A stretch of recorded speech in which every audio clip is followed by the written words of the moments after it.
ඔයාලගේ ඉස්සු රෙසිපි ගොඩට ඔන්න තවත් රස රෙසිපි එකක් මම පෙන්නන්නම් මේකට ඉස්සු එක හදාගන්නේ කොහොමද කියලා. ඉස්සු ටික පීල් කරලා පොතු යවලා අග වලිග කොටස ඉතුරු කරලා මේක සාමාන්‍යයෙන් හදනකොට නම් මෙන්න මේ වගේ ඩීවේන් කරලා එතනින් මැදින් කපලා පොඩ්ඩක් බටර්ෆ්ලයි හැඩයට වගේ හදාගන්නවා ලොකුවට. හැබැයි මේ ඉස්සු ගොඩාක් ලොකුයි. ඒක නිසා මම හිතුවා මේක කර්ලි නොවි ස්ට්‍රේට් වෙන්න හදලා බදිනවා කියලා.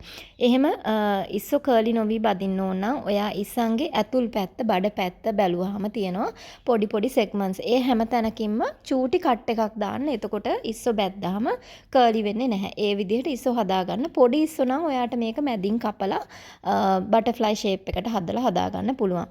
මේක සාමාන්‍යයෙන් නම් ඉස්සෝ සීසන් කරන්නේ නැහැ. ඉස්සෝ ටික මේ විදිහට හදලා බැදලා ගන්නේ. අපි ඉතින් අපේ රස වෙනස් නිසා අපි පොඩ්ඩක් ලුණු ඇඹුල් ටිකක් දාගමු. මම දෙහි සෝයි සෝස් ලුණු ගම්මිරිස් ටිකක් දාලා පොඩ්ඩක් සීසන් කරගන්නවා. මොකද ඉස්සෝ කියන්නේ ටිකක් පැණි රස එහෙම වැඩි සී ෆුඩ් එකක්. ඉතින් ඒකට සැර ටිකක් එහෙම ආවේ නැත්නම් ඒක අපේ ලංකාවේ දිවට හරියන්නේ නැති නිසා ඒ වගේම මේක ජපනීස් ස්ටයිල් එකට ෆ්‍රයි කරනකොට සාමාන්‍යයෙන් පිටි ටිකක් දාලා බ්‍රෙඩ් ක්‍රම්ස් එකේ තවරලා ගන්නෙ. හැබැයි මම හැදුවා පොඩි බැටර් එකක් ඒකේ ගාලා ගන්නම් කියලා හිතලා. ඒකට මම බිත්තර එකක් ලුණු ටිකක් දාලා පොඩ්ඩක් මේ වගේ හොඳට විස්ක් කරගන්නවා. මෙතන ලොකු ඉස්සු ග්‍රෑම් 500ක් ඉස්සු 12ක් වගේ හිටියා. මේ ප්‍රමාණය ඇති ඒ ටික ඩිප් කරන්න. ඒකට දාගන්නවා පාන් පිටි මේස හැන්දා.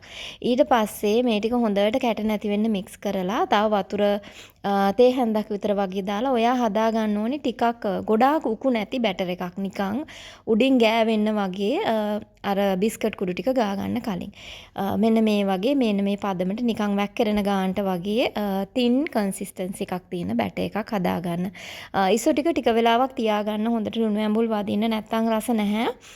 ඊට පස්සේ මේක දවටන්න ගන්නේ ජපනීස් ස්ටයිල් බ්‍රෙඩ් ක්‍රම්ස්. එහෙම නැත්නම් පැන්කෝ මං කලින් ඔයාලට හදන හැටි පෙන්නලා තියෙනවා චිකන් කට්සු එක හදද්දි. ඒ වීඩියෝ එකේ බලන්න ඒකේ දාලා තියෙනවා. එහෙම නැත්නම් මම ලින්ක් එක දාන්නම්. මෙන්න මේ වගේ මෙතන ග්‍රෑම් 400ක් විතර වගේ ඕනි වෙනවා මේ ප්‍රමාණයට ටිකක් වැඩිපුර දවට ගන්න ඕනි. සාමාන්‍ය බිස්කට් කුඩු නම් මේකට ගැලපෙන්නේ නැහැ. එහෙම වුණාම බැද්දාම පාටත් කැතයි. ඒ ලස්සනට ඒ ටෙක්ස්චර් එක එන්නේත් නැහැ. මේක ඉතින් මං වගේ කම්මැලි වෙලා මේ වගේ එකක් ගන්න නැතුව එකපාරම ටිකක් ඉඩ තියෙන භාජනයකට දාගන්න. එතකොට ලේසි. මටත් මුලින්ම කරාට පස්සේ තමයි මතක් වුණේ තව ටිකක් ඉඩ තිබ්බොත් හොඳයි කියලා. ඉස්සු එකින් එක බැටර් එකේ ඩිප් කරගෙන ඊට පස්සේ හොඳට බ්‍රෙඩ් ක්‍රම්ස් එකේ කෝට් කරගන්න තමයි තියෙන්නේ. උඩින් වැහෙන්නම බිස්කට් කුඩු ටික දාලා ඊට පස්සේ අතින් ප්‍රෙස් කරාම මේක හොඳට ඇලිලා හිටිනවා ඉස්සට ගැලවෙන්නේ නැතුව. ඒ වගේ ඔක්කොම ටික ඒ විදිහට හදාගන්න ඔයාගේ පෑන්කෝ ටික දවටගෙන බදින්න ලෑස්ති කරන්න කලින්. මේක ඔයාට එවෙලෙම බදින්න අවශ්‍ය නැත්නම් මේ දේවල් ටික කරලා ෆ්‍රීස් කරගන්න පුළුවන්. පස්සේ අරගෙන බැද ගන්න. මෙන්න මේ වගේ තමයි එන්නේ. මම මේ වගේ ඔක්කොම ටික දවට ගත්තා. ඊට පස්සේ තෙල් රත් කරලා මම ෂැලෝ ෆ්‍රයි කරන්නේ ඩීප් ෆ්‍රයි නෙමෙයි. තෙල් ටිකක දෙපැත්ත දාලා බැදගන්නේ. ඔයාට එයා ෆ්‍රයි කරන්න අවශ්‍ය නම් මේක එයා ෆ්‍රයි කරන්න පුළුවන් අංශක 180ට විනාඩි 10ක් 12ක් විතර වගේ. හැබැයි තෙලේ බදිනවා තරම්ම ක්‍රිස්පිනස් එකක් එන්නේ නැහැ. හැබැයි තෙල් කන්න නැති කෙනෙකුට නම් තෙල් ටිකක් ස්ප්‍රේ කරලා එයා ෆ්‍රයි කරගන්න පුළුවන්. අවශ්‍ය නම් සී ෆුඩ් ඉතින් අපි ගොඩක් වෙලා බදින්නේ නැහැනේ. එහෙම වුණොත් රබරි ටෙක්ස්චර් එකක් එන්නේ මොයිස්චර් ගතිය නැති වෙලා. එක පැත්තක් විනාඩි දෙක වගේ බදිනකොට ඔයාලට පේනවා මේ පැන්කෝ එක ගෝල්ඩන් කලර් වෙලා එනවා. ඒ කලර් එකට ආවම ඇති ගොඩාක් ඩාර්ක් කලර් එකකට එනකන් තියාගන්න එපා. එතකොට රස නැහැ. ඇත්තටම ටිකක් කර රසක් එන්නේ. ඒ පාටට ආවට පස්සේ ඉතින් තෙල් එකෙන් අයින් කරගන්න. ඒ විදිහට ඉතුරු ටිකත් බැද ගන්න.